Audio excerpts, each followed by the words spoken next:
Hello, Collateral Gaming listeners. Chazzle Dazzle here from the Trial by Error Variety Show podcast. I just wanted to take a few seconds to invite you guys over to what we do. No, it's not video games, but we do invite really awesome and unique bands from all over the world. We dig deep into their souls and find really cool stories to tell you, and there's tons of music every week, so subscribe to us wherever you subscribe to your podcast. We look forward to having you.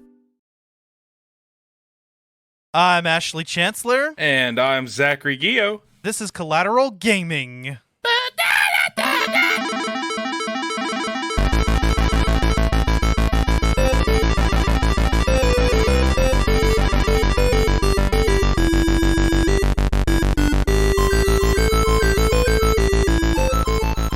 Welcome to Collateral Gaming, the only video game podcast that matters, where we focus on good games, bad games, and everything else in between in the world of gaming. We are podcasting straight from somewhere in South Texas and in Georgia. I'm not sure. We're going to have to really retool that, considering that two-thirds of us are in Georgia now. But and yes, my friends, we are a 420 friendly podcast, so whatever you have, smoke it if you've got it.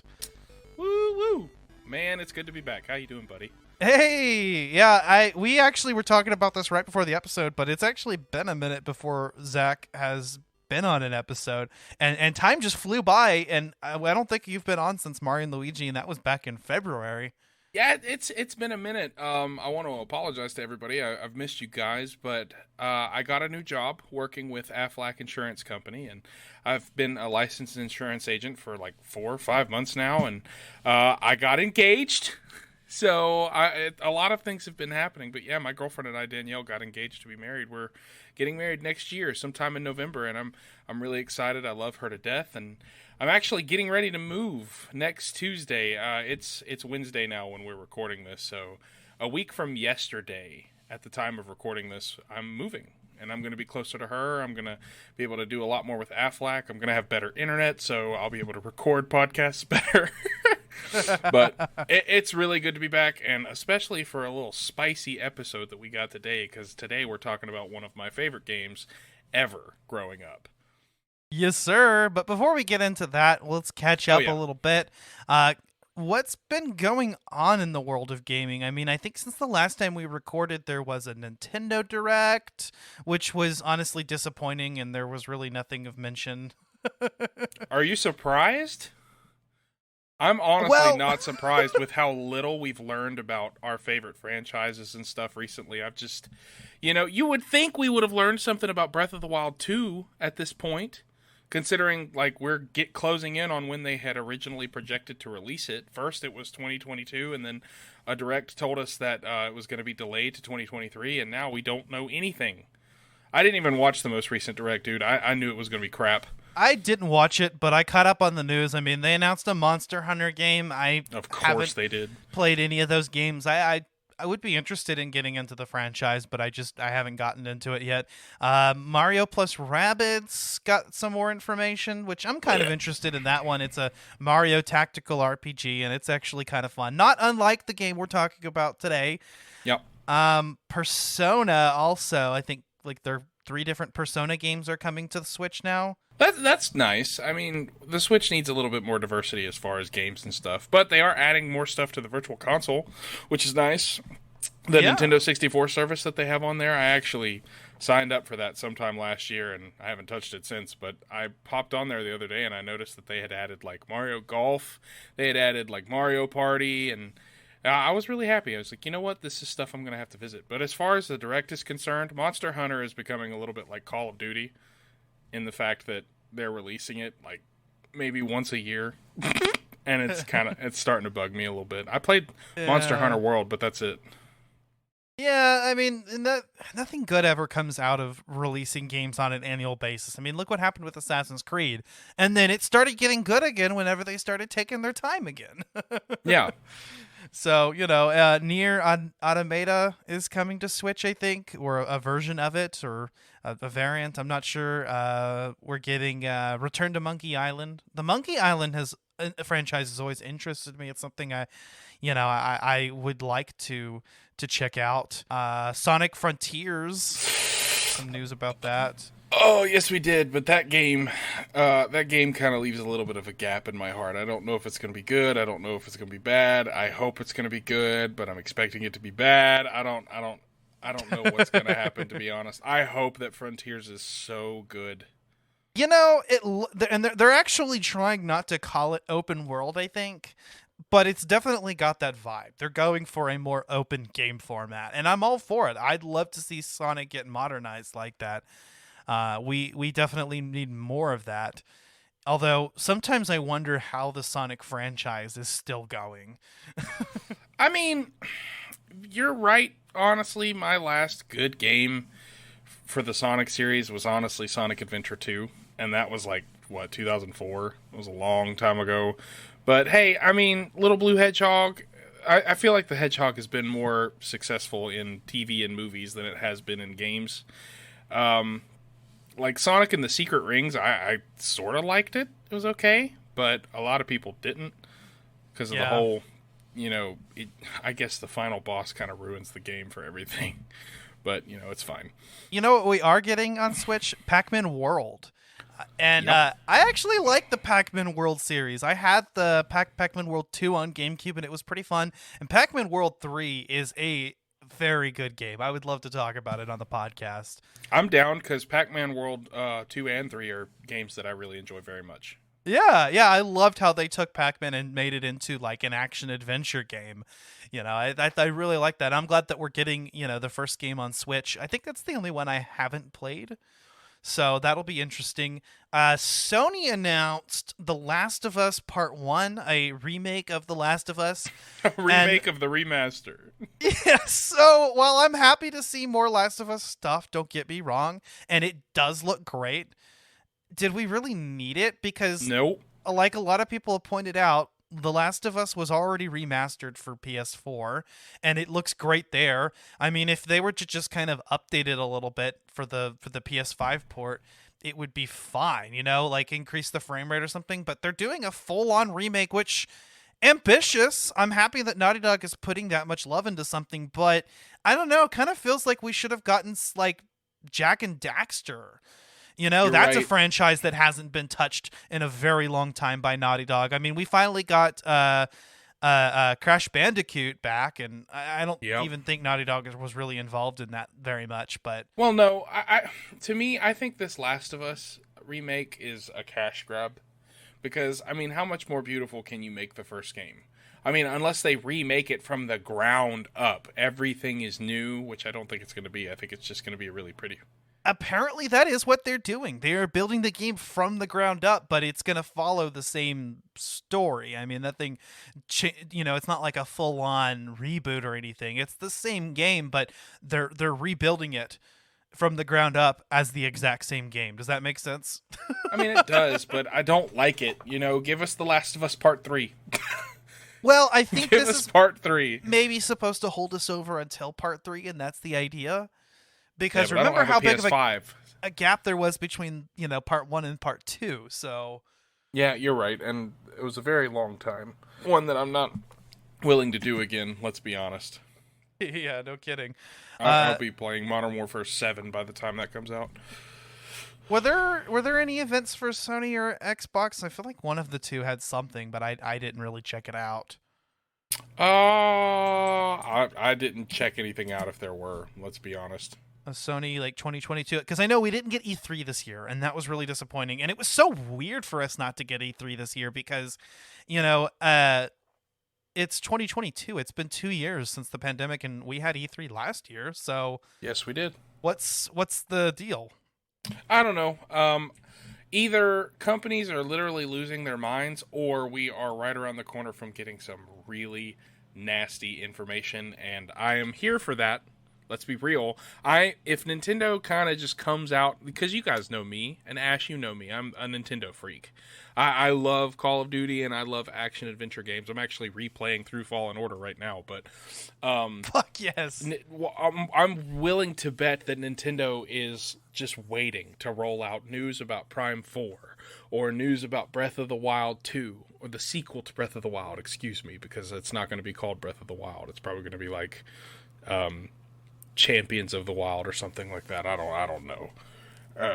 This game is mild. I don't know, but it's gonna be something that's gonna be worth the wait eventually. Because I mean, come on, let's face it, 6 years at this point. That's the longest we've waited for a Zelda game.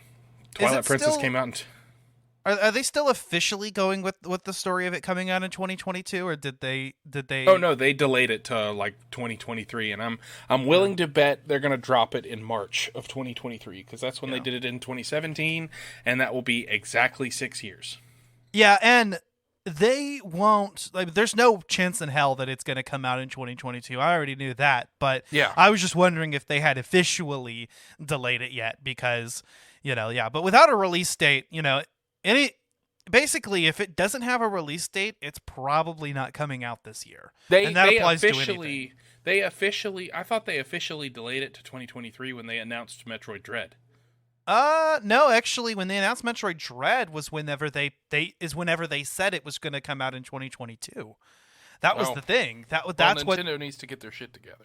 Yeah, and that's why people were excited. They said that they were aiming for a 2022 release date.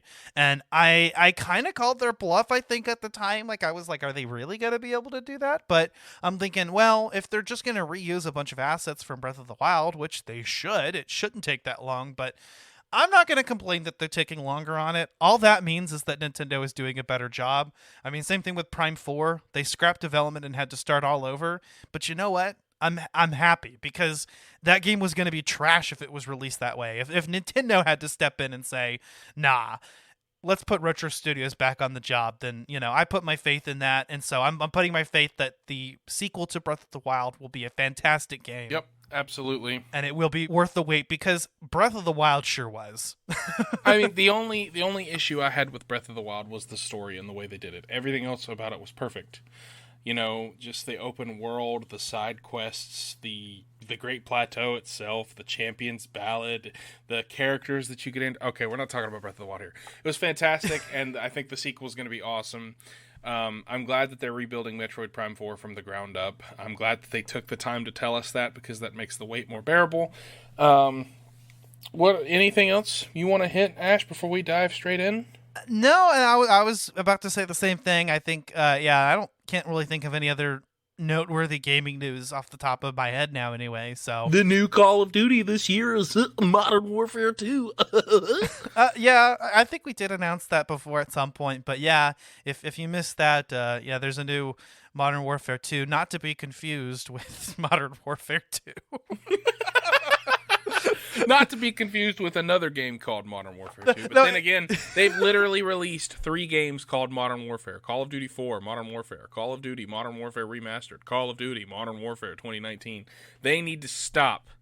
Well, and this one should not have been called Modern Warfare 2 because I get what they're doing. It's a sequel to the reboot, to the remake of Call of Duty Modern Warfare, which is a completely different game. Yep. Right? Yep. So it would have made more sense to... Okay, we're getting off topic here, but... Yeah, we're here to talk about something else, brother. Yes! I'm really excited about this, actually, because you introduced me to the series, and I have fallen in love with this series a result of us doing this episode on the podcast. Well, brother, take it away. Well, we're talking about Fire Emblem. That is the 2003 game that was originally known as just Fire Emblem in the United States, now is known as Fire Emblem The Blazing Blade, and which was the Japanese subtitle. So it was the very first Fire Emblem game released in the United States, or internationally. The other games, I guess Japan didn't think that we would be interested in, but when Advance Wars was doing well here, and the characters Marth and Roy were very popular in Super Smash Bros. Melee, Nintendo decided to go ahead and make their new GBA Fire Emblem game localized in here in the West, and they actually designed the game with that in mind. That's why this game is actually a perfect entry point, in my opinion, to the Fire Emblem franchise. You're absolutely correct. And I like how they did it, because Fire Emblem 6 being only released in Japan, which is the Sealed Sword, where Roy is actually the star of that game. The main character. This isn't a movie, what am I talking about? The main character of that game, the Blazing Blade, actually takes you to before Roy's time. One of the main characters is his father, Eliwood. And yes. He's one of the main lords that you have to protect and advance through the story in the game. And honestly, the Blazing Blade is my favorite Fire Emblem game of all time. I've played through the Sealed Sword a couple of times. I just don't like it. I don't think the ending is great. I don't like the fact that you have to unlock all of the side chapters in order to experience the full story. Never enjoyed that, because if you have to sweat your life away to experience everything in a game, I guess it's worth it, but I want the story. The first time I play through the game, I want to experience the entire story. And then, if I want to sweat through it and go all the way through. But I'm getting off topic. The Blazing Blade is one of my favorite Fire Emblem games ever. I love Lyn as a character in Fire Emblem. She's one of my favorite characters in the game. And yeah, I think she was the only one to actually make it into Warriors from this entry. Yep, absolutely. Hector's also cool, but he's a dick. Hector is probably the best lord, though, in my opinion. I mean, he's just such a powerhouse. What's funny is he seems to be a little bit behind Lyn and Eliwood whenever he's first introduced, in that he isn't doesn't have nearly as high of a speed stat, so he doesn't double attacks and he doesn't evade nearly as well. Yep. But he becomes a powerhouse. And let me tell you, the first time I played through, I promoted Lyn first. The second time, I promoted Hector first, because I was just excited to get to play as him. But yeah, no, Fire Emblem, the Blazing Blade, actually has 3 main lord characters, 2 of which were actually in the prequel or predecessor. Actually, it's not a prequel; it takes place afterwards. Technically, it's a sequel that takes place before. Yes. So, the Binding Blade, or the Sealed Sword, depending on the translation, I've started that one. It's very similar to Blazing Blade, but even the sprites are the same. But it is much harder, and the game does not really give you any sort of tutorial like this one does. What's nice about this game, and why it works so well, because it was designed this way with Americans in mind, was that the first 10 chapters of the game, Lyn's story, all serve as a tutorial segment. Yep, it's basically Nintendo's way of saying that Americans are stupid. Well, it's introducing you to Fire Emblem, because we didn't get any other games. But yeah, no, you're right. They're totally condescending. It's why Super Mario Brothers 2 happened the way that it happened here, for the exact same thing. They thought that the original version of that was too hard, and Nintendo thought that either Fire Emblem was too hard, or that we just wouldn't be interested in the tactical RPG style of gameplay. And I will say, some of the older games are harder to play, because they don't have as many of the improvements that some of the other games, and including the GBA games, have.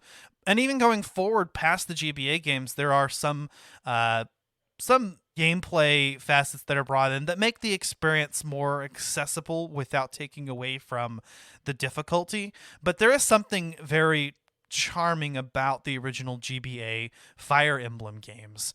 That same sort of charm, I think, that we talked about in our last episode together, which was another GBA RPG, Mario and Luigi Superstar Saga, because there is a sort of difficulty to this game, and if I hadn't taken advantage, if I wasn't playing this on the Wii U Virtual Console or on an emulator, I would have a very difficult time, because, golly.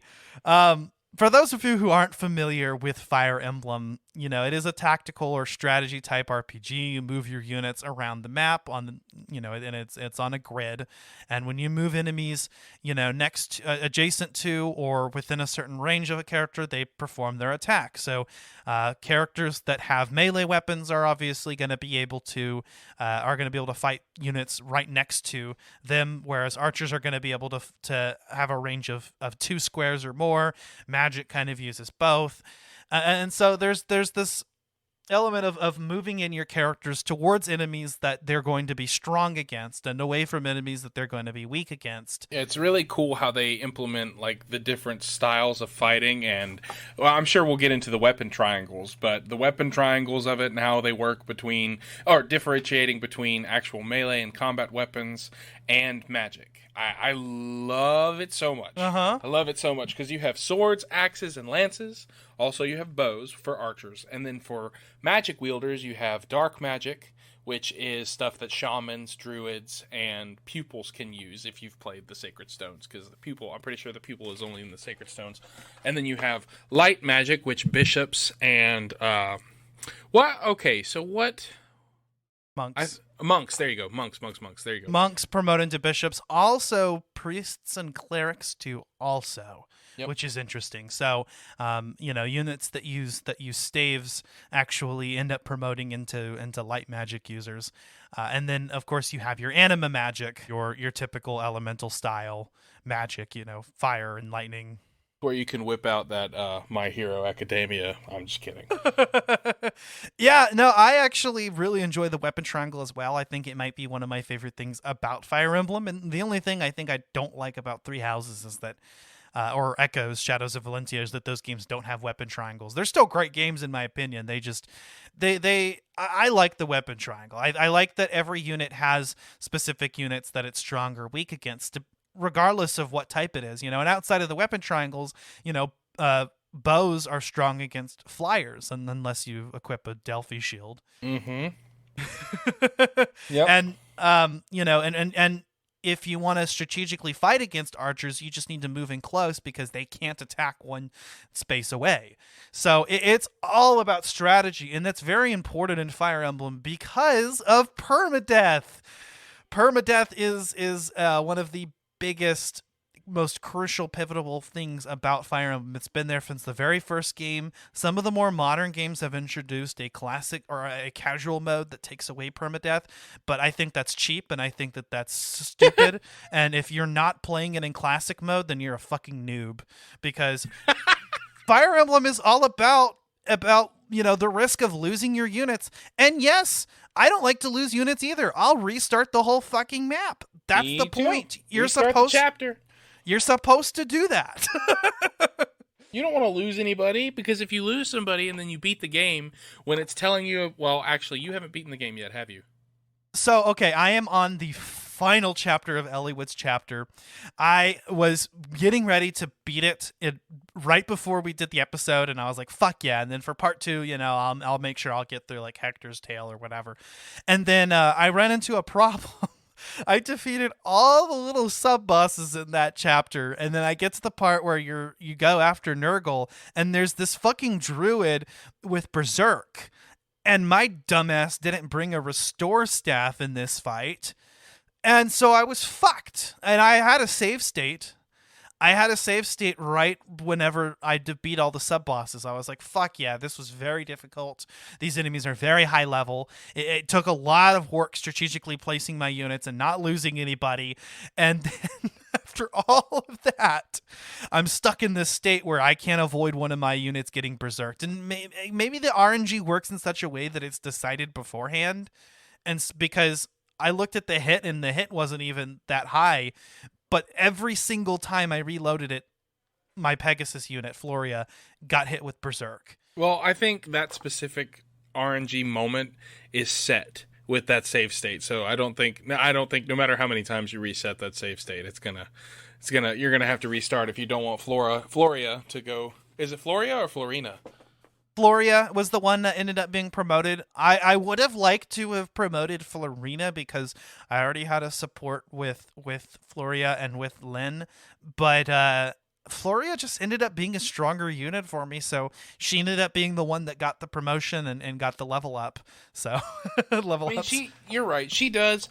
I think I'm more nostalgic with characters. I think I like to promote characters that are with you from the very beginning, which is like why I will always promote, is it Walt or Will, the archer?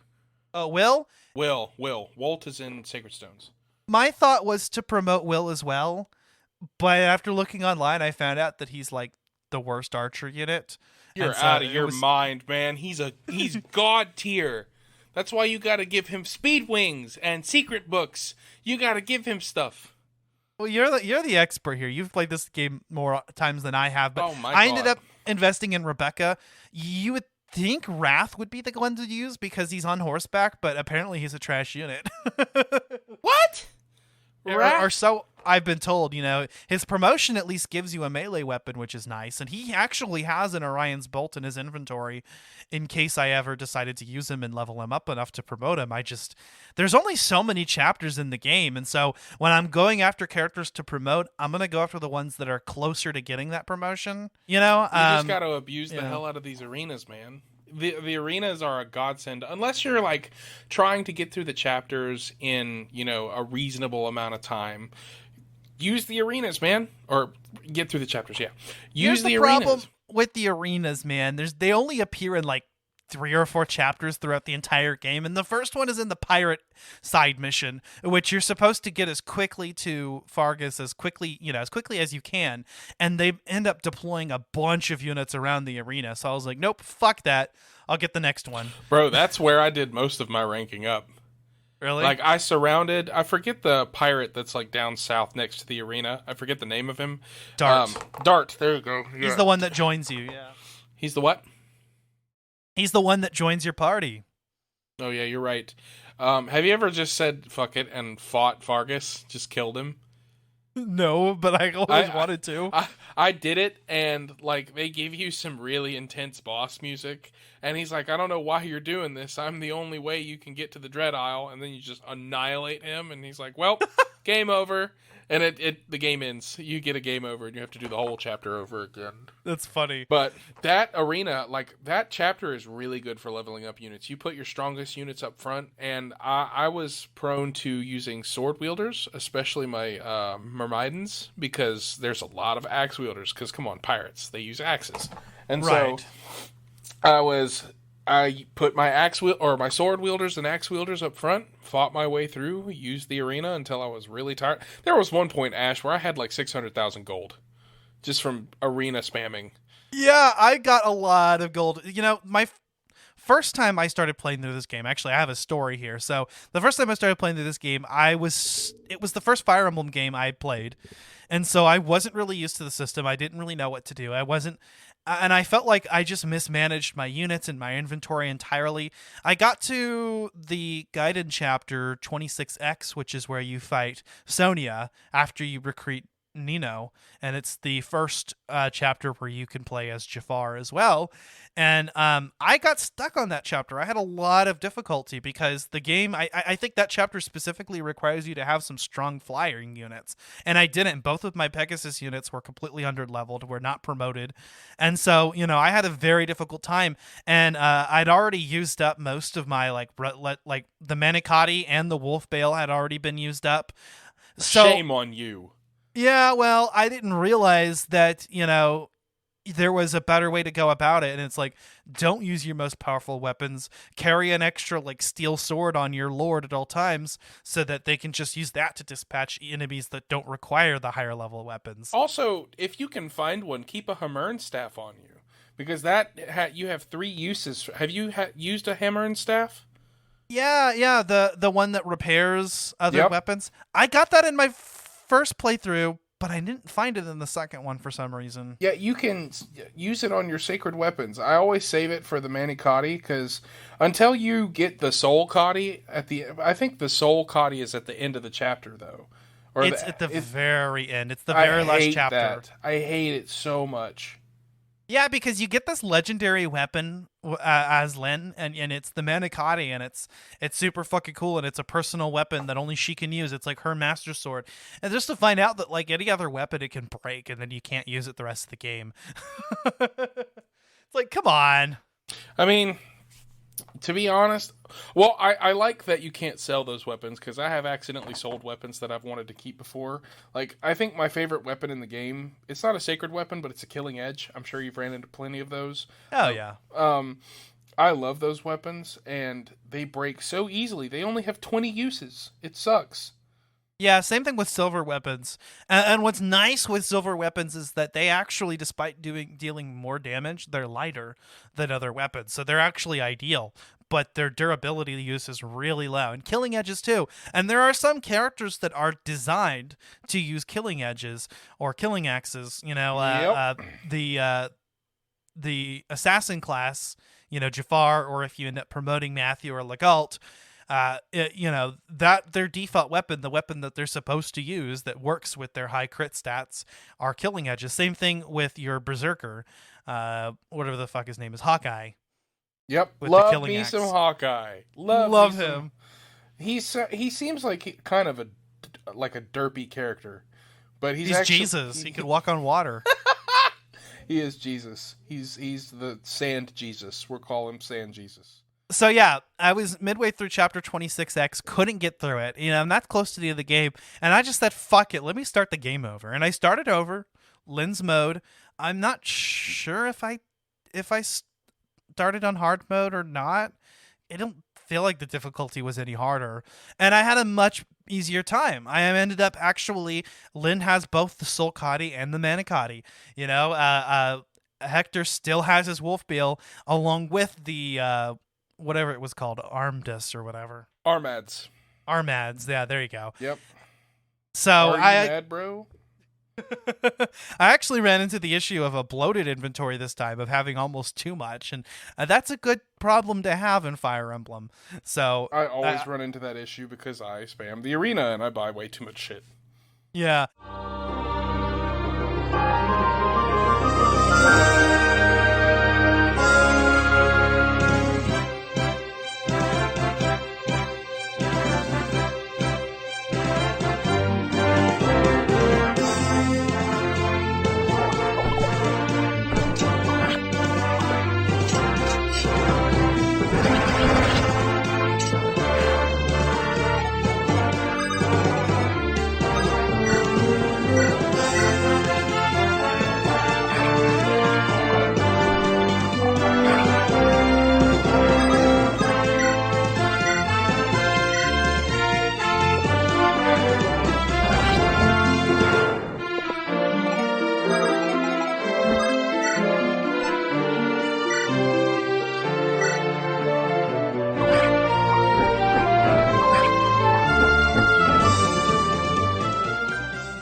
Also, always deploy Merlinus, because otherwise, if you pick up an item and your inventory's full, and I have a lot of characters who I just keep full inventories on for this reason, actually, depending on it, then, that item will actually be sent to Merlinus, which is usually much more useful than giving it to whatever random character visited this village, or whatever character defeated this enemy that had this weapon, who is actually the character that's strong against that type of enemy, and therefore wouldn't probably use that type of weapon. Yeah, you're absolutely right. So I always deploy Merlinus. Plus, if he gets to level 20, he can move around like he can in the Binding Blade. Yep, and doesn't use a recruitment slot.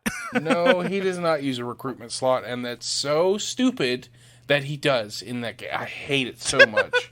I hate it so much. Out of curiosity, what's your favorite weapon in the game? Like, overall. Like, from any character, it can be specific, or it can be, like, from a type of weapon class. What are you thinking? I like magic quite a bit. I'm a huge fan of magic. Oh, dude, same.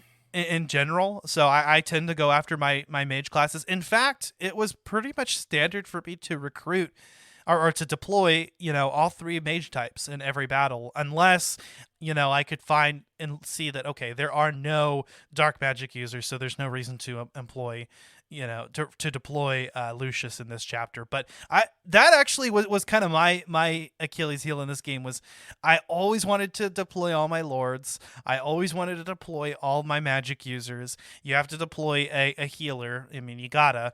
And so then it's like, what do you have left? You gotta pick. Do I want some cavalry? Do I want some knights? But anyway, back to what you were asking. I mean, I guess I would have to say that the in-level shit that you get whenever you get to play as Athos is pretty fucking cool. Those magic spells are badass. Oh, dude, Four Blaze and Aureola.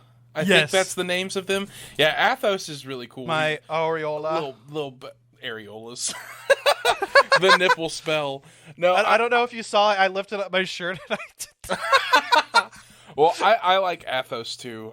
He's a level 20 arch sage that's basically guiding Lynn, Eliwood, and Hector to, the defeating of the dragons at the end of the game. But we'll get into that later.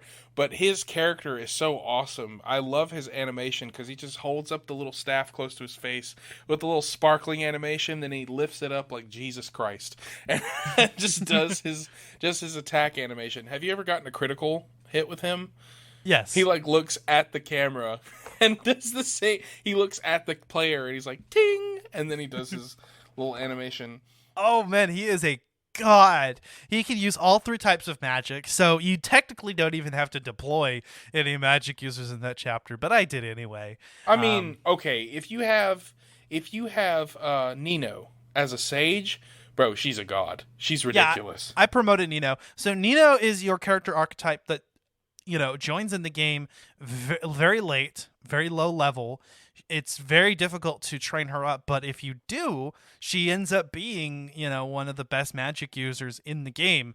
It's just a question of whether or not it's worth it whenever you have characters like Pint, Pint is garbage. He's a pre-promoted character that has A rank magic and staves. I mean, I know, but I just don't like his ability to. Okay, we'll get into that stuff later.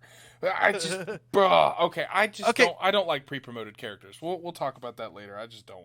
What is your favorite weapon? Oh, if I'm using a sword master, it is the Wado. The Wodao or whatever. The Wodao. I love that weapon a lot. There's that's a different game entirely, but it's still GBA Fire Emblem animation. But my favorite weapon in the game is probably either Fimbulvetter, which is ice magic, which creates like a little ice tornado and shards out from within the enemy player, or Purge. Purge or I love magic. I love magic a lot. So Purge bolting or bolting is so useful. Yes. Bolting is dope, but it breaks even if you miss. Yeah, and I hate that I used it up right away. I gave Pit bolting and I used it up in this last playthrough. I used it up in the very next chapter after you get it because it was just useful. That chapter is very difficult. That's the one where you have to recruit Nino and you have to stop Jafar from dying, and he dies very easily once his killing edge breaks, or once what's her face gets up and bolts him. So Priscilla. You have to Priscilla. You have to no, Priscilla is the troubadour, or is it Ursula? Ursula, that's it. Ursula, yeah. She's tough, too. She's really tough. Yeah, and she's on a horseback. Is she also a troubadour, or is that like She's a Valkyrie. She's a Valkyrie. Or a Valkyrie, obviously, yeah, because troubadours don't use anima magic. Yeah, she's like, I don't know if you've played the Sacred Stones, you really need to, but one of the best characters that you fight going down Ephraim's path after Chapter 8 is Selena Flowerspar. She's a Valkyrie. So I do have Sacred Stones. In fact, and I have played a little bit of it, but I don't think I've played that far into it. Actually, yeah, we can kind of take this opportunity to kind of talk about the Fire Emblem series as a whole too, because this is the first Fire Emblem game we're doing, and we'll do a lot of the other ones. I mean, this is one we could easily do a Fire Emblem game per season. But I actually took advantage of this, and Blazing Blade was the first game I played, because it's the one we're doing the podcast. But while I was in the middle of that playthrough, I went ahead and purchased most of the other games of the franchise. I got Sacred Stones, which is the GBA game that takes place after this. Well, not takes place, it's in a completely separate world, but it came out afterwards. See, Fire Emblem's kind of like Final Fantasy, where some of the games are connected, but some of them take place in completely different worlds. So I played, I got Shadow Dragon on the DS. That was a remake of Shadow Dragon and the Blade of Light, the very first Fire Emblem game. I got Echoes Shadows of Valentia, which is a remake of the second game, Fire Emblem Gaiden, and I really like Shadows of Valentia, actually. I was really a fan of it. I got Three Houses, which is the very newest game. I know you're not as big of a fan of that one, but I played all the way through the story, or at least on one of the routes, and I'm having trouble deciding if it's my favorite Fire Emblem game or not, but I really, really liked it. Let me see what else. I purchased one of or two of the. I purchased all three Fates games, but I didn't realize that you have to purchase the base game. If you purchase the add-on version of a game, it doesn't work. So I kind of fucked up. So I haven't played that one yet, and I don't have Awakening yet either. Well, to be honest, I when it comes to Fire Emblem, I love the Game Boy versions. Those are my favorites. They always will be. I'm not a fan of Three Houses, or I don't like Path of Radiance or Radiant Dawn, just because I don't like voice acting and I don't like the battle animations. I've never enjoyed the pacing of the battle animations. I played Path of Radiance on an emulator. And also Binding Blade as well, because the Tellius Fire Emblem games, Path of Radiance and Radiant Dawn, are almost impossible to get now. They cost upwards of $100 for each one. Yep, you have to emulate it. Thank God for Dolphin. Yeah, no kidding. That's the one I'm using. Okay, so you're not a fan of those ones, but so mainly you like the GBA Fire Emblem games. Yep, those are classic to me. And that's part of me also wants to say that Blazing Blade is my favorite Fire Emblem game, because it is very much a GBA Fire Emblem game. I think that it's a good starting point for the franchise, as I explained earlier, because it doesn't have a dummy casual mode. You just have to get good. But the game actually takes time and gives you, I think during Lynn's segment, characters don't actually die. They're just unusable. And there are also other characters such as, I think if any lord dies, it automatically ends the chapter. But there are some characters that, because they show up, like Marcus, because they show up in the Binding Blade, they have to survive the Blazing Blade. Yeah, plus they look much younger in the Blazing Blade. It's really cool how they kind of made their sprites look younger. Marcus is old as hell in Sealed Sword. And it's hilarious. Yeah, Marcus is actually... What's funny is Marcus is a pre-promoted unit you get very early on that's actually very useful. It'll be more worth it to train up one of your cavalry units like Kent or Sane and make them into a paladin. But up until the point where you have a paladin, Marcus is very useful to have because he's a powerful character. He's a better paladin than Isadora. Oh, dude, everyone's a better paladin than Isadora.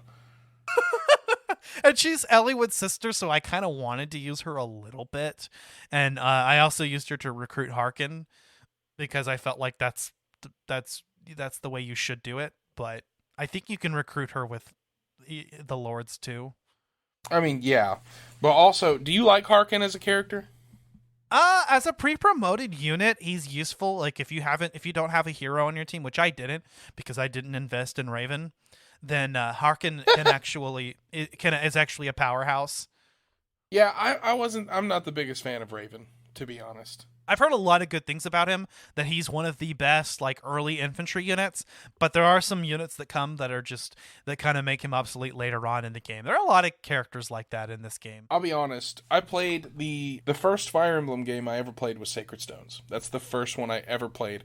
And so in the Sacred Stones, when you promote units, you can actually choose what class to promote them to. So if you're promoting a fighter, you can choose between a warrior or a hero. And depending on the run-through I played, I would pick one or the other.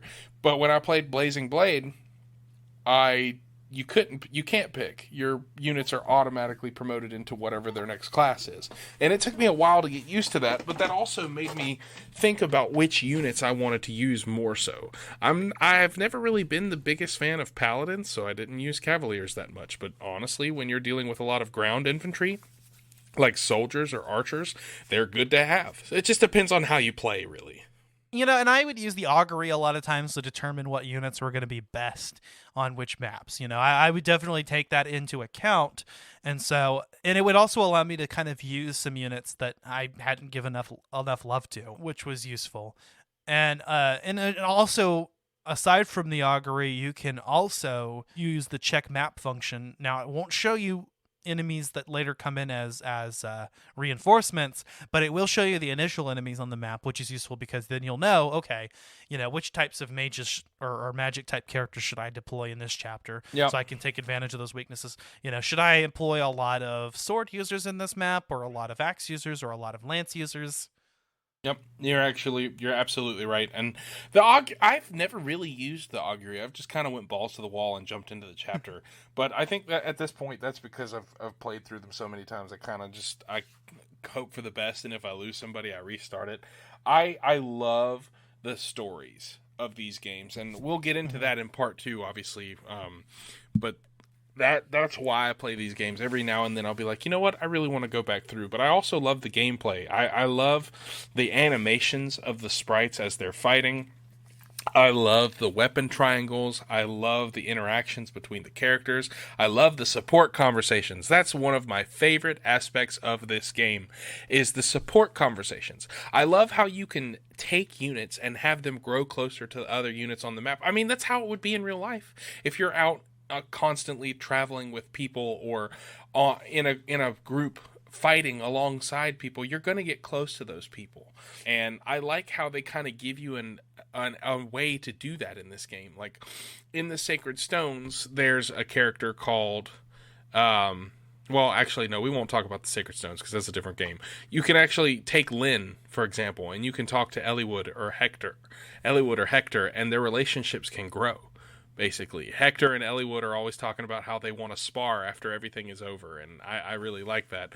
Or Lynn is talking to Hector, and Hector's like, yeah, I don't typically fight women because I'd beat your ass. And Lynn's like, oh yeah, you want to fucking bet? Let's do this. Let's go. Yes. And I think it's hilarious, and I think it's very tastefully done. So I'm happy about that. 100% agree. I love the support conversations. The only thing I don't like about them in this game is that they're limited, and that you can only have 5 support conversations per character, which means that if you want to get an A rank with somebody, that's going to take 3 of those away. And so you're only going to be able to have 1 A rank per character with another character. So that kind of sucks. And I wish that there just wasn't a limit. It just doesn't make sense that there should be a limit. If you put units together and you have enough time, you should be able to do it. And later games ended up adopting that and saying, you know, if you have enough time to increase support between all of your units, do it.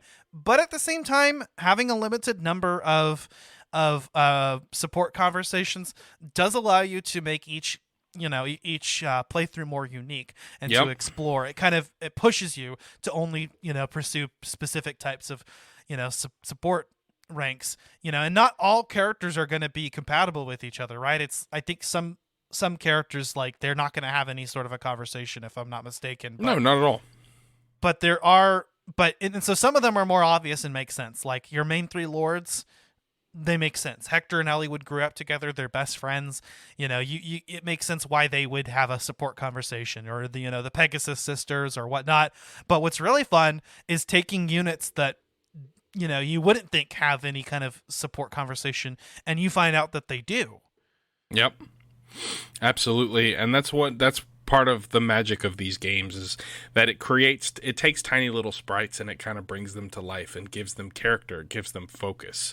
And you're right, it does make each run through unique. And it's how you actually get the most out of the story. You're only going to get certain character backstories or lore by having those support conversations. And they're easy to miss. There's no obvious indicator other than whenever you move next to the unit, the first option it'll say will be support. Later games kind of highlight it a little bit better, which is nice. But yeah, in this game you kind of just have to try it. And I don't think there was any part of the tutorial that really goes into depth about that. No, they do tell you that you can talk to other units about it. They briefly go over it, but it doesn't expansively go over it. And that's one thing I missed in my first playthrough was as well. And why I learned that it's best to just stick your units together, and you might be surprised by who ends up having a support conversation, based on just being next to each other a lot. Yeah, because you can literally have units talk to each other and want to get married.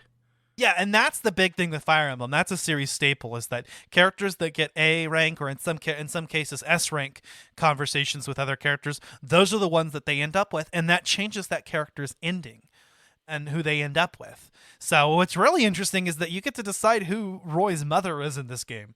It can be Ninian. It can be, I think, Floria, if I'm not mistaken. It can be Ninian. Did I say Ninian already? You said Ninian twice. It can be Lindis. I'm sorry. Yeah. The only sad thing is that means that whichever character it is, they end up dying. So Yep. It's just kind of sad. Oh, dude. Fire Emblem has no chill when it comes to being sad. Yeah, that's true. Like they do not hold back with making you cry, and honestly, we will get into more of that, sad shit when part 2 swings around, Yeah. Well, anything else that you wanted to add about Fire Emblem as far as the topics we've discussed thus far? I mean, we've pretty much hit everything as far as gameplay is concerned. Really, the only thing to do now is to kind of dive into the story, and there's a lot to cover. So, honestly, for right now, I think we're just going to have to leave everybody in suspense. Dun, dun, dun. All right. Well, yep, we're sitting at about 50 minutes here, so we're doing pretty well, and we've still got a lot more to talk about when it comes to Fire Emblem. By the time of part 2, I'm going to try to at least finish my Eliwood run, if not finish an additional Hector run as well, because after you complete the game one time, you get to play, the entirety of Eliwood's segment as Hector instead, which is interesting because not only is it a little bit harder, but it also introduces additional characters that you can recruit, and there are some extra chapters as well. So I'm actually really excited to get into that, and I've heard that the hardest challenge that this game has to offer is Hector Hard Mode. Oh, yeah. Good stuff. Yeah, so that's going to be fun. But guys, if you enjoyed this episode, please leave us a 5-star review on Apple Podcasts or feedback on your platform of choice. You can find Collateral Gaming wherever you get your podcasts. We are on Apple Podcasts, Spotify, Google Podcasts, YouTube, you name it. You can also check us out on social media. What did you just send me? Is that Obi-Wan and Anakin? Yes, I did. Because he cuts off. Nice. Sorry, everybody. Another happy landing. Hello there. Oh my god. Okay, no, we're not going to talk about that. You know where I'm going with this thing. Oh, yeah. So, yeah. And also check us out on social media. We are on Facebook, Instagram, and Twitter. We are also on Patreon. If you donate any amount of money, you get access to our exclusive full-length commentaries. I believe we have one patron already by the name of Robert. So thank you, Robert, for being our patron. And during the inter-season break, we are going to definitely be releasing some more commentaries. I would love to do a Let's Play on a Fire Emblem game. I'm open to suggestions on which one. Oh, dude, you and I can tackle that for sure. Yeah, that would be a hell of a lot of fun. Although it might be better if it's a game that, we play through, or, I mean, you've played it, but, I play through at least once so that I know what the hell I'm doing. But, yeah, no, I'm excited about that. So stick around for part 2 of our season finale. By the way, guys, I didn't announce that on this episode, but this is our season finale. We'll take some time in part 2 to also kind of talk about the season as a whole, which is going to be fun. But yeah, it's been a great season. We've had a lot of fun games, and we are already planning season 5 of Collateral Gaming. So stick around for that. Also this month, I would like to have a bonus round, and I think that we're due for another game recommendations episode. We haven't done one this season. Oh yeah, dude, we'll definitely have to figure that out, and also it's good to be back. I've missed this podcast. It's good to be back on it, and just in time for season 5. Season 5. Well, that being said, guys, stick around, and we'll see you in part 2. I'm Ben Ashley Chancellor. I have been Zachary Gio. And we are Collateral Gaming. We are out. Bye! Motherfuckers.